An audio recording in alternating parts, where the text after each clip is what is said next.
Hoy tenemos a Raquel López, que habitualmente es cuentista, pero hoy también con un cuento reivindicativo, Raquel. Más que reivindicativo, que también demostrativo de la violencia, de cómo los cuentos populares también te advierten, te nombran y en ocasiones te dan la solución o te dan pistas que te pueden servir en el futuro de cómo otras protagonistas han sufrido pero también han resuelto esa violencia. Y la gente desde casa estará cansada de escuchar esto, pero es que no podemos evitarlo. Como la cultura también a veces es altavoz del reflejo, ¿no?, de las reivindicaciones sociales que existen. Sí, porque nos conformamos de lo que tenemos todos los días por la mañana, al mediodía, por la tarde, por la noche. Eso está en el aire que respiramos y en el agua que bebemos. Y tiene más influencia que un tema en clase, porque eso es goteo, goteo, goteo. Y los cuentos populares tienen esa parte, que tienes un cuento que trata este tema, otro cuento que trata este tema, otro cuento que trata este, otro cuento que va en contra de este, otro cuento que se superpone. Es una dieta rica y variada, te nutre. Pues elegimos esta dieta, la complementaremos con la mediterránea. Mientras tanto, pues Raquel, para no robarte más tiempo, y si lo hacemos, hacerlo tras el cuento, vamos a ello. Mira, a mí me contaron, y tiene que ser verdad, que en un pueblo una pareja de novios enamorados se casó. Y después de la boda invitaron a los familiares y a los vecinos a un chatico de vino y a unos cacahuetes. Mira tú. Después se fueron a la casa era nueva y estaba todo por hacer.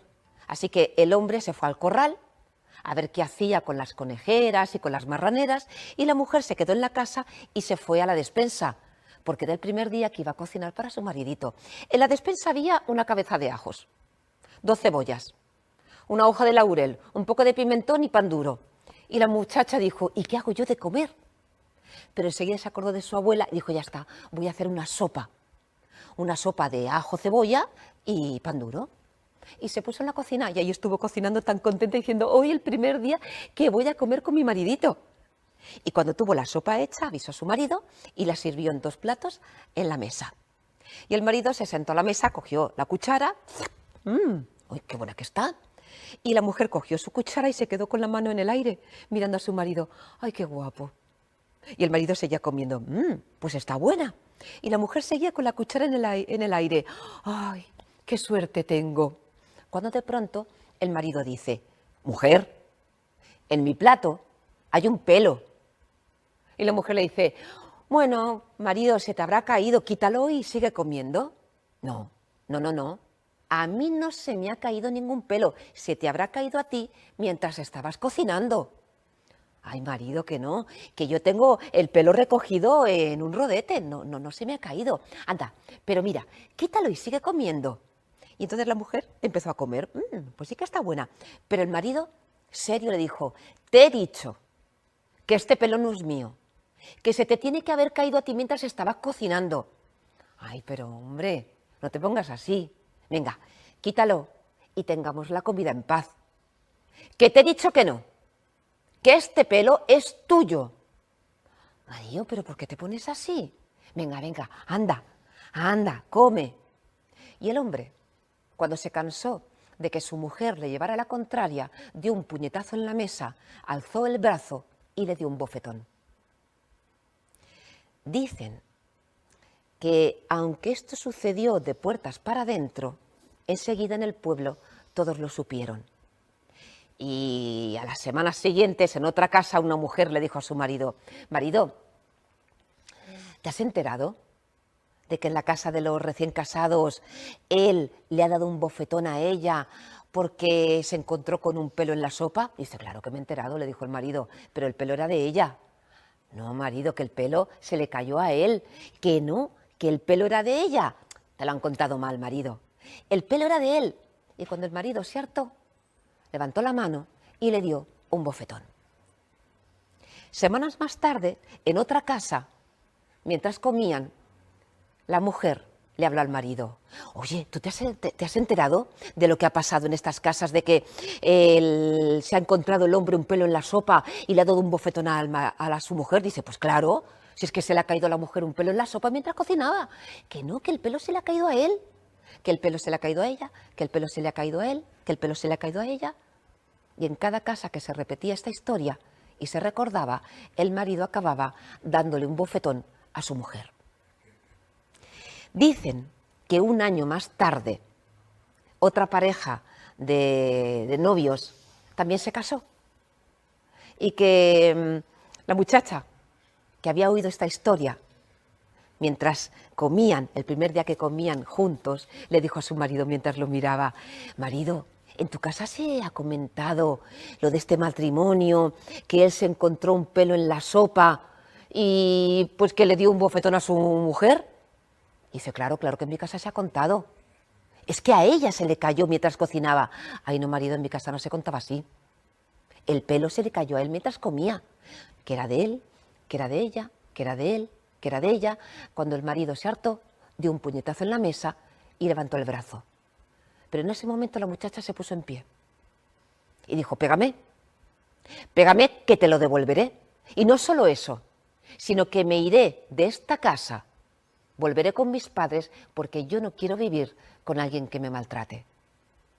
Y dicen y cuentan que en ese pueblo, a partir de ese día, en todas las casas se cuenta la historia de una muchacha que se plantó y que no dejó que su marido le pegara.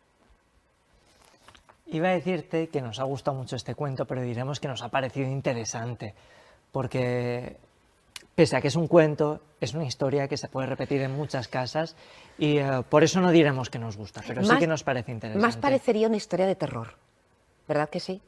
Pero por desgracia se cuela en muchos muros y en muchas casas. Este cuento, cuéntanos curiosidades, cuéntanos de dónde sale. Mira, este cuento hace, no te sabría decir exactamente, 4, 5, 6 años, estando en casa de mis padres, mi madre, que el Alzheimer todavía era algo que podía llegar, que parecía, pero que todavía no había llegado casi, se planta en el pasillo de la casa. Se me pone delante y me dice, nena, yo te he contado lo que pasó en el pueblo y me lo cuenta tal igual te lo he contado yo. Y entonces cuando ella termina de contarme el cuento, me dice, ay, es que antes eran muy brutos. Digo, mamá, todavía. Y cuando unas semanas después le pregunté para que me lo volviera a contar, ya no se acuerda. Y no he encontrado ninguna referencia de esta historia, de este cuento, porque ella me lo contó como cuento. No como historia de verdad, sino me lo contó como cuento. Y con la estructura de un cuento, pero yo he preguntado a todos mis compañeros, bueno, a muchos de mis compañeros, para buscar en los catálogos, y no, la única referencia que hay ahora mismo de esa historia es porque lo he contado yo. Este cuento que además utiliza algo tan común, tan trivial como es la cocina, y te entra de lleno, porque al final también evidencia, ¿no?, un problema de maltrato, con todas las letras y todas las palabras. Evidencia una costumbre, porque lo identificamos como algo que podría haber pasado en mi casa, en la de mis abuelos, en la de mis tíos, en la de los padres de unos amigos, de una amiga.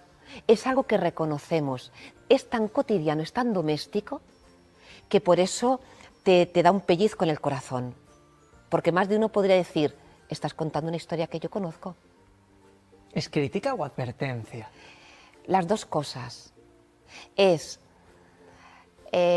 criticando un hecho, pero a la misma vez te está advirtiendo de que si en tu vida, en tu entorno, pasara una situación como esta, tienes la solución. Tienes un ejemplo de cómo se podría resolver, porque yo soy de una generación en la que a las mujeres todavía nos han dicho, nena, calla.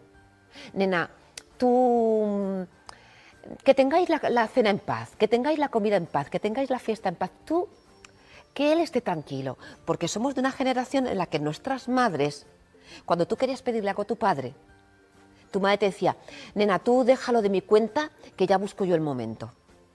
Y buscar el momento es porque no hay libertad para sentarte a la mesa y decirle, mira, está esta situación, y de igual a igual vamos a resolverla. No, está esta situación. Y lo que ocurre es que yo voy a encontrar el momento en el que tú has bajado la guardia para yo decirte que la chiquita tiene una excursión del colegio, que déjala ir. Son ejemplos. El otro día, hace unas semanas, hablábamos sobre la muerte y planteábamos el tema de cuándo se tienen que contar estos cuentos. Este tipo de cuentos que hoy hemos traído aquí, que hablan de temas tan duros, pero tan importantes para la sociedad, como es el maltrato hacia las mujeres, porque hay que decirlo, es hacia las mujeres, ¿cuándo hay que empezar a contarlo? Desde siempre. Y hay que mezclarlos con otros cuentos. Porque entonces, cuando llegue el día en el que en tu entorno hay un suceso de maltrato, tú puedes recordar que ya sabes algo.